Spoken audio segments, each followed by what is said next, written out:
मुंबई के सबसे ताकतवर कारोबारी आरव कपूर का बेटा दुनिया में आते ही दुनिया छोड़ गया। जन्म और मृत्यु के बीच के उस छोटे से पल में प्रसूति कक्ष में मौत की खामोशी उतर आई, जैसे किसी ने पूरे परिवार का दम घोंट दिया हो। मुंबई के सबसे ताकतवर कारोबारी आरव कपूर का नवजात बेटा पैदा होते ही मृत घोषित कर दिया गया, और उसी पल प्रसूति कक्ष में ऐसी खामोशी छा गई जैसे किसी ने पूरे परिवार की सांस खींच ली हो। साउथ मुंबई के प्रीमियम निजी अस्पताल में उस रात सब कुछ परफेक्ट होना था। सबसे महंगे डॉक्टर, सबसे आधुनिक मशीनें, वीआईपी सुरक्षा, बंद फ्लोर, निजी नर्सिंग टीम, सब कुछ। आरब ने सालों तक सिर्फ एक चीज के लिए मन्नतें मांगी थी, अपना बच्चा। उसकी पत्नी मीरा ने 9 महीने तक हर डर, हर दवा, हर जांच, हर दुआ को सीने से लगाया था। लेकिन जब बच्चे की पहली रोने की आवाज आनी चाहिए थी, तब कमरे में सिर्फ मशीनों की ठंडी ध्वनि थी। डॉक्टर ने नजरें झुका ली। उसने धीमी आवाज में कहा कि बच्चा नहीं बच सका। आरव का चेहरा एकदम सफेद पड़ गया। उसकी आंखों में गुस्सा नहीं था, सिर्फ ऐसा टूटना था जो किसी आदमी को भीतर से खाली कर देता है। मीरा ने रोना भी शुरू नहीं किया। वह छत को देखती रही, जैसे उसके अंदर कुछ चुपचाप टूटकर बिखर गया हो। बच्चे का छोटा शरीर हीटेड टेबल पर पड़ा था, इतना स्थिर कि उसे देखना भी असहनीय था। उसी समय 2 मंजिल नीचे बाल रोग विंग के पास सफाई का काम करने वाली काव्या अपनी ट्रॉली धकेल रही थी। उसने 2 नर्सों को भागते हुए सुना। एक शब्द उसके कान में सीधा धस गया, पुनर्जीवन। फिर दूसरा नहीं हुआ। काव्या वहीं रुक गई। 6 साल पहले उसके छोटे भाई की मौत एक सरकारी अस्पताल में हुई थी। तब भी डॉक्टरों ने जल्दी हार मान ली थी। महीनों बाद पुराने मोबाइल पर चोरी छिपे देखे गए मेडिकल वीडियो और छोड़ी हुई किताबों से उसे पता चला था कि कुछ मामलों में शरीर को नियंत्रित ठंडक देकर दिमाग और दिल को समय दिया जा सकता था। उसी दिन से उसने हर रात गुप्त रूप से पढ़ना शुरू किया, सफाई कर्मी की वर्दी में, लेकिन दिमाग में मेडिकल शब्द भरे हुए। ऑक्सीजन की कमी, थेरेप्यूटिक विंडो, रिवर्सिबल डैमेज। यह उसका शौक नहीं था, यह अपराध बोध था। उसका दिल इतनी तेजी से धड़कने लगा कि सीना दुखने लगा। उसे नहीं पता था कि ऊपर अभी भी समय बचा है या नहीं। उसे यह भी नहीं पता था कि अंदर घुसते ही उसे नौकरी से निकाल दिया जाएगा या सुरक्षा गार्ड पकड़ लेंगे। लेकिन वह एक बात जरूर जानती थी, अगर वह नहीं गई तो यह सवाल उसे जिंदगी भर जिंदा नहीं छोड़ेगा। क्या अभी भी कुछ किया जा सकता था? वह सपोर्ट रूम में घुसी। स्टील के डिब्बे में बर्फ भरी थी। उसने कांपते हाथों से एक बाल्टी भर दी। हैंडल ने हथेली काट दी, मगर उसने छोड़ा नहीं। वह लगभग दौड़ती हुई सीढ़ियां चढ़ी, लोगों से टकराई, डांट सुनी, मगर रुकी नहीं। जब वह प्रसूति कक्ष तक पहुंची, अंदर मातम शुरू हो चुका था। मीरा पथराई पड़ी थी, आरव घुटनों पर था, नर्स बच्चे को ढकने ही वाली थी। तभी काव्या ने दरवाजा धक्का देकर खोला। बाल्टी जमीन पर पटकी और पूरे बर्फ कमरे में बर्फ की खनक गूंज उठी। सबकी नजरें उसकी तरफ उठी। एक नर्स चीखी, यहाँ कौन आने दिया इसे? काव्या ने किसी की तरफ नहीं देखा। उसने बच्चे को देखा, फिर टूटी हुई मगर साफ आवाज में कहा, अभी देर नहीं हुई है, मुझे कोशिश करने दीजिए। डॉक्टर गुस्से से उसकी तरफ बढ़ा, लेकिन उसी क्षण आरव ने कांपते हाथ से इशारा किया और पूरा कमरा रुक गया। काव्या आगे बढ़ी, बच्चे को उठाया, और वह पहला कदम उठाने लगी जो उसे बचा भी सकता था, या उसकी जिंदगी हमेशा के लिए बर्बाद भी कर सकता था। काव्या ने डॉक्टर का हाथ झटक दिया और बच्चे को मोड़ी हुई चादर पर टिकाकर उसके सिर और गर्दन पर बर्फ की नियंत्रित ठंडक रखनी शुरू की। उसके हाथ कांप रहे थे, पर हर हरकत बेतरतीब नहीं थी। वह बुदबुदा रही थी, समय चाहिए, दिमाग को समय चाहिए। डॉक्टर भड़क उठा, लेकिन आरव गरजा, कोई इसे हाथ नहीं लगाएगा। कमरे में सन्नाटा जम गया। काव्या ने बच्चे की छाती रगड़ी, सिर की स्थिति ठीक की, वायु मार्ग साफ किया और नर्स की ट्रे से छोटा सक्शन उठाकर मुंह के पास जमा द्रव हटाया। वरिष्ठ नर्स ने रोकना चाहा तो काव्या ने पलटकर कहा, या तो आप कीजिए या मुझे करने दीजिए, लेकिन सही कीजिए। डॉक्टर पहली बार ठिठका। उसकी आंखों में गुस्से के साथ शक भी था। तुमने ये कहाँ सीखा? उसने पूछा। काव्या की आंखों में अपने भाई का चेहरा कौंधा। उसने बस इतना कहा, जिंदगी ने सिखाया। फिर अचानक डॉक्टर ने आदेश दिया, मॉनिटर दोबारा लगाओ। 3 सेकंड तक कुछ नहीं हुआ। मीरा की सांस टूट गई। आरव की मुट्ठियां सफेद पड़ गईं। काव्या रुकी नहीं। उसने बच्चे के कान के पास फुसफुसाया, अभी मत जाना।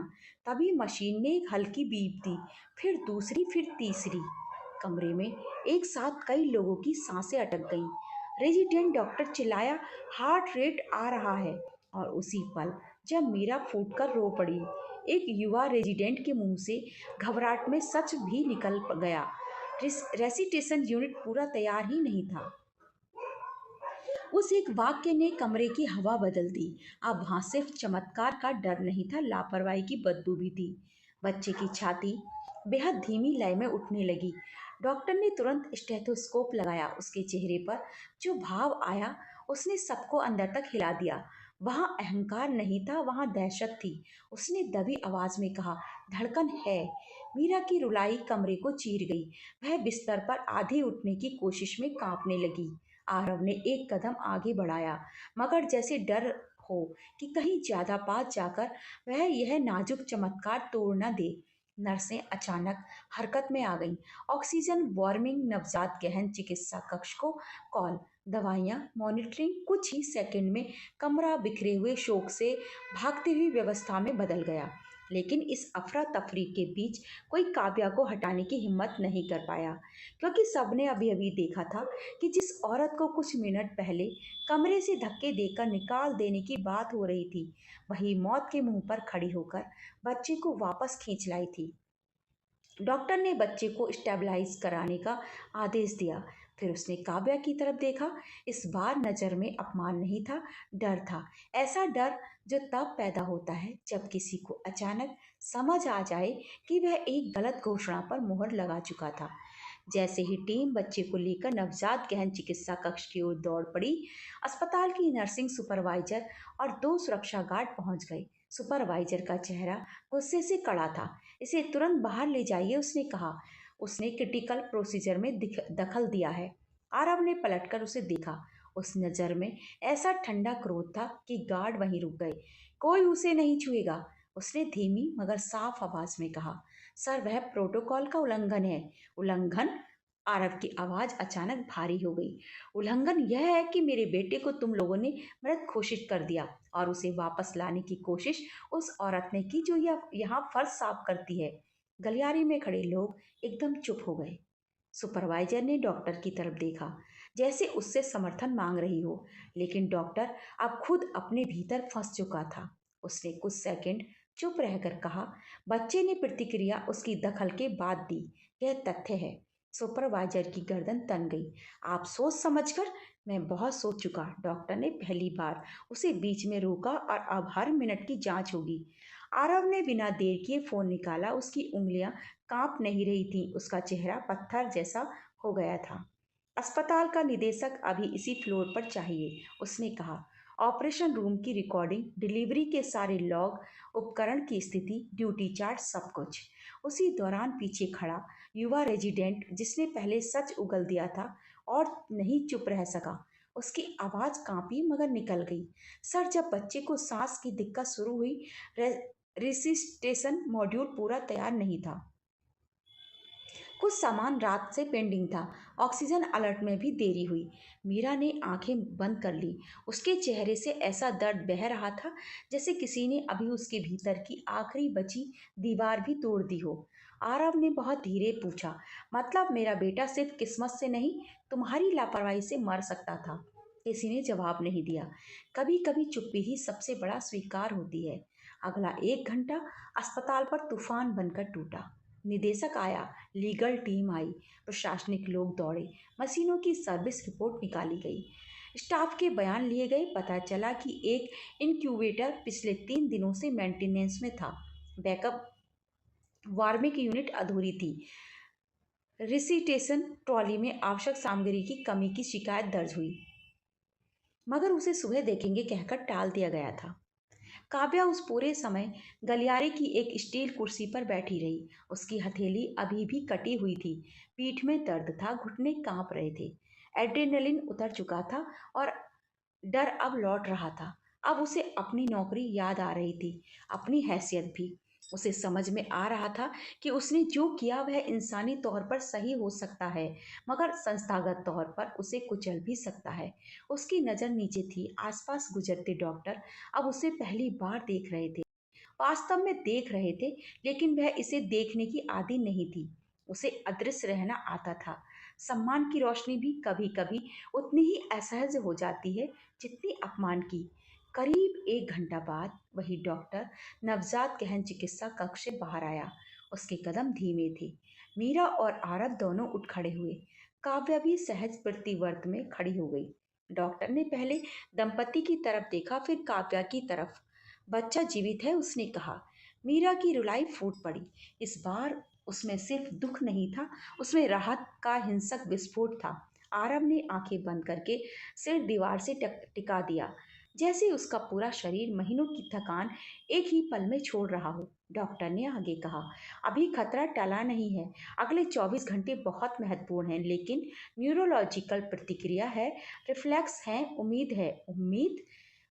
यह वही शब्द था जिसे कुछ देर पहले इस फ्लोर से निकाल दिया गया था। आरव सीधे काव्या के सामने आया। उसकी आंखें लाल थीं, गला भारी था। वह कुछ क्षण बोल ही नहीं सका। फिर उसने कहा, तुमने मेरा बेटा लौटा दिया। काव्या ने सिर हिला दिया। नहीं, वह अभी भी लड़ रहा है, क्योंकि तुमने उसे लड़ना याद दिलाया, आरव ने जवाब दिया। उसने अपनी महंगी घड़ी उतारकर पास की कुर्सी पर रख दी। वह अजीब सा पल था, जैसे एक आदमी अपने वर्ग, अपने अहंकार, अपने पैसे का प्रतीक उतारकर पहली बार खाली हाथ खड़ा हो गया हो। आज मुझे समझ आया, उसने कहा। इस अस्पताल में बहुत लोग हैं जिन्हें ज्ञान के लिए पैसा मिलता है, लेकिन हार मानने से इनकार सिर्फ उस औरत ने किया जो उनके फर्श साफ करती है। काव्या के गले में कुछ अटक गया। वह नायक की तरह देखे जाने नहीं आई थी। वह सिर्फ यह नहीं चाहती थी कि एक और बच्चा इसलिए चला जाए क्योंकि कमरे में मौजूद लोग उस समय से पहले उसे मरा मान ले। अब कुछ नहीं हो सकता। आरव ने पूछा, तुमने यह सब क्यों सीखा? काव्या ने पहली बार पूरी बात कही।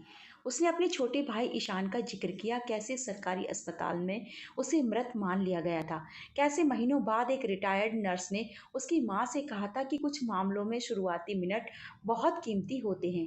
कैसे उस एक का वाक्य ने काव्या की नींद छीन ली थी। कैसे उसने सफाई करते हुए डॉक्टरों की बातचीत याद की, फेंकी हुई किताबों से नोट्स बनाए, सस्ते डेटा पैक पर रात रात भर मेडिकल लेक्चर देखे और हर शब्द को ऐसे पकड़ा जैसे वे किसी किसी का भविष्य हो। मैं डॉक्टर नहीं हूँ, उसने कहा, लेकिन मैं दोबारा यह नहीं देख सकती थी कि सब लोग जल्दी हार मान लें। गलियारे में खड़े कई चेहरे झुक गए। वह सिर्फ मेडिकल अस्पताल नहीं था, वह नैतिक असफलता थी। 3 दिन तक पूरा देश उस बच्चे की हालत पर नजर रखता रहा। मीडिया को पहले अस्पताल ने रोकने की कोशिश की, लेकिन यह खबर दीवारों से बाहर आ गई। सफाई कर्मी ने नवजात को बचाया जैसी हेडलाइन चलने लगी, मगर असली विस्फोट तब हुआ जब आरव कपूर ने खुद प्रेस कॉन्फ्रेंस बुलाई। वह कैमरे के सामने खड़ा था, मगर किसी कॉरपोरेट लॉन्च की तरह नहीं। उसके चेहरे पर बनावटी नियंत्रण नहीं था। उसके पास मीरा थी, अभी भी कमजोर, लेकिन अपने बेटे की तस्वीर थामे हुए।